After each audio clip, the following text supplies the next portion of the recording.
Struggling to paint watercolour leaves that look good? In this beginner-friendly tutorial, I'll show you 7 really easy leaves. So let's paint. I'm using my core watercolours, always spray to activate them, and I'm using my silver black velvet brush size 8, and it's really important to mix the colours really well. Make sure your brush is loaded with enough pigment. The first leaf, do your stem, put your brush down so that the belly of the brush opens out, and then slide it across, and then just do exactly the same thing on the other side to make it fatter. I have got another tutorial just on basic leaves to help you. I'll leave the link in the description box for you. I've used lime green just to get the basic shape down, and then here I'm using hooker's green, but you can use any colours that you feel comfortable with. Even a touch of Payne's grey or blue will change the colour slightly, and all I do is just add on a little bit of that darker colour to make it slightly stand out a bit more. I'm using a mix of lime green, hooker's green and a touch of Payne's grey just to make up a mix of greens. So the next one, draw your stem or paint your stem, and this one is like it's not a specific leaf, it's more of like a droopy down leaf. Put your brush down and wiggle it basically as you're moving the brush down. So I'll do that again. Put your brush down, wiggle and join the leaf up at the end. And then use the pointy part of the brush. I really like using this particular brush because it's got that really nice point on the end. And then you can just drop in a little bit of colour and give some texture to the leaves. I also want to make it clear you don't have to be perfect with the leaves. These are just ideas to help you create your own leaves and just have a starting point and give you a bit more confidence with what leaves to practice. And then when you add them to your floral paintings, it will just make your flowers look much nicer as well. So that's just an idea. This is just another idea of a leaf for you. And I'll just put a small one here for you so you can make these different sizes, different shapes. This next leaf is very similar to the one we've just done. It's still using a wiggle technique, but making them a bit thinner and a bit longer rather than the other ones being a bit shorter and a bit fatter. So it is all basically the same technique, using the brush, and as soon as the brush goes down, the belly of the brush needs to be open so that you're using the whole brush. And then I'm just picking up some darker pigment and I'm just going to go on the edges whilst the leaves are a tiny bit damp. Little bit of detail that I'm adding on is going to bleed or bloom really nicely to the edges.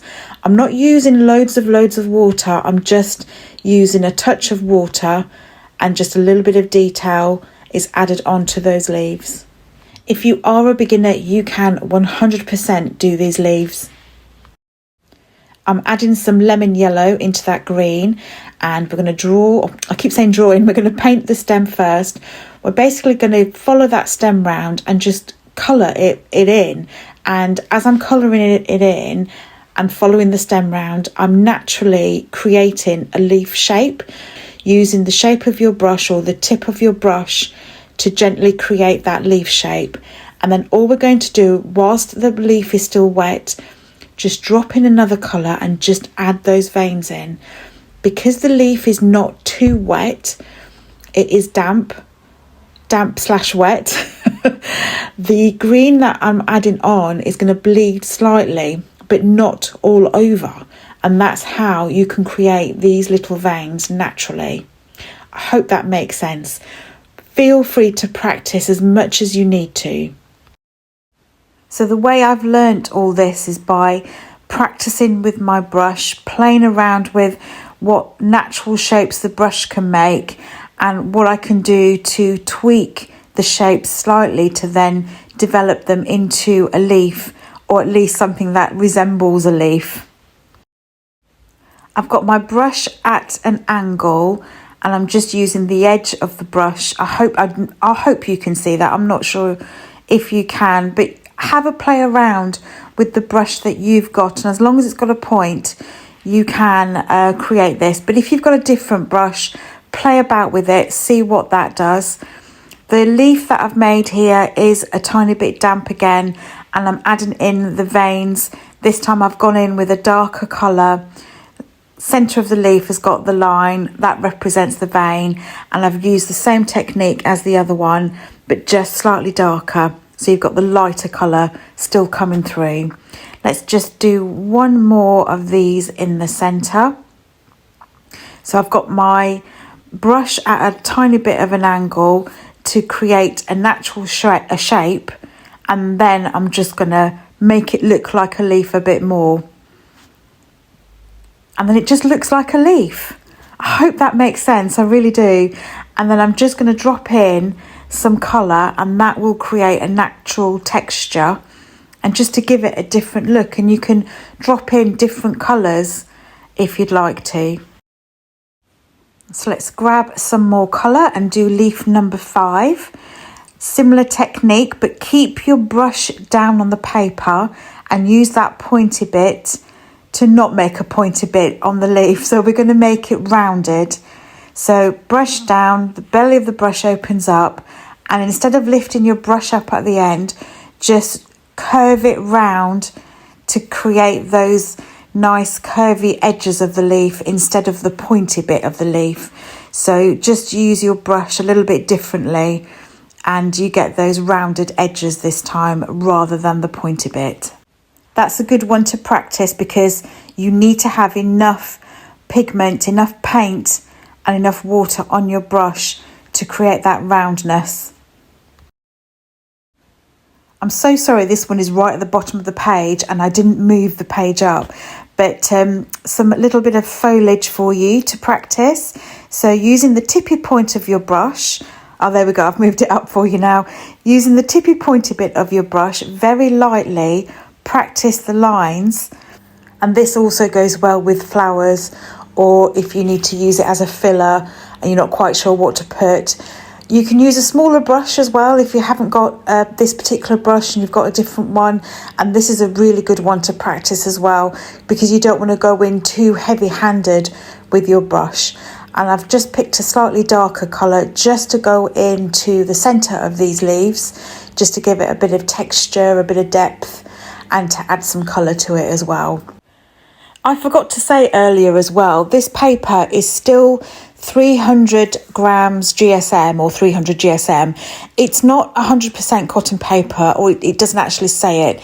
It's unbranded, it's no particular brand, but it can hold the water really well. And I think perhaps don't use your best paper to practice on. Just practice on some paper first that is still a good weighted paper, and then when you're ready, then paint on good paper. That's what I do anyway. Okay, leaf number 7. I think this is the best one. This is the one I absolutely love. Draw a stem, and then using lots of little leaves, we're going to make up one big leaf. I'll do the other side again to show you. And again, you can use different colours, but pop your brush down and just use exactly the same movement, but follow that curve around. Practice it, find your own way of doing it. And then all I'm doing is dropping in some darker colour, some of that lovely Payne's grey, just to give it a different shading on the leaf overall, and it just creates a completely different look. And then what I'm doing with the tip of my brush, just dropping in some of that paint in some little areas, just on the edges, not everywhere, just in a few places. Let me do that again for you. So get the colour you want, mix up the colour, paint your stem, and then very carefully just paint lots of little leaves with your brush. Exactly that same technique that we did at the beginning. It is the same technique, but just made up into one big leaf. So now that I've shown you some different options, I hope you can see that they're not actually as difficult as they may appear to be. Just a few tweaks with the same basic technique and you can create lots of different leaves. I'm going to paint a flower demo for you now so that you can see how you can use one of these in action. It's not going to be perfect, it's just an example. It's more about the leaf, but I'll just quickly paint a little flower for you. And if you notice, I'm using exactly the same technique as we've just done with the leaves as well. So this paper that I'm using now, I'm actually in my sketchbook. It's a Fumu sketchbook and it is 300 GSM as well. I think it's 100% cotton paper. I can never remember, but I'm really liking this sketchbook. And I'm just going to finish off some of these petals for you. And just a reminder for you, take your time. When we film things and pop them up on social media or post the videos, sometimes they can appear to be made really, really quickly. Watercolours is nice and slow. It's not fast or quick. I mean, it can be, don't get me wrong. You can paint flowers under 60 seconds if you want, but you need to enjoy the process, I think anyway. This flower was meant to be a quick flower, but I feel like I'm taking a while. Okay, so I'm going to do leaf number 2, the droopy down leaf. I'm going to pop in a stem. I didn't leave myself enough space, so I was struggling a little bit to put it where I wanted. So it's a cross between, this one is a little bit of number 3 as well. It still works. Do you see what I mean about tweaking your leaves a little bit to fit wherever you need it to fit? So this one turned into a perfect droopy down leaf, as you can see. I've used the same technique, the wiggle technique, to make the shape. I've grabbed some more colour and I'm just going to drop that into the leaf just to create a little bit of texture, a little bit of dimension, add some shading into it, make it look as natural as possible. I'm not going for realism. I never do realism. I'm not good with that. I like to paint loose and just see what happens sometimes as well. And that's why I want you to practice, because the more you practice, the more feeling you will get in your hand and in your brush and therefore onto the paper, and you're expressing yourself onto your paper, which is why I absolutely love painting with watercolours. I'm just adding in a tiny bit of a centre, and then I'm going to pop in one more leaf here and carry on wiggling at an angle. Again, it's probably a mix of leaf number 5 as well, where I've angled the leaf. So it just depends what mood I'm in, how I'm feeling, and that will determine what shape the leaf comes out. But please do practice, that's really important, and enjoy the practice. If you've just got 5 minutes, just paint one leaf or one petal. Let me know how you got on in the comments. I will leave you the basic leaf technique and I explain exactly what to do, and I go nice and slowly in that one as well. And I will show you a picture of this page with the leaves in a moment. I'll see you in the next video. Watch this one next.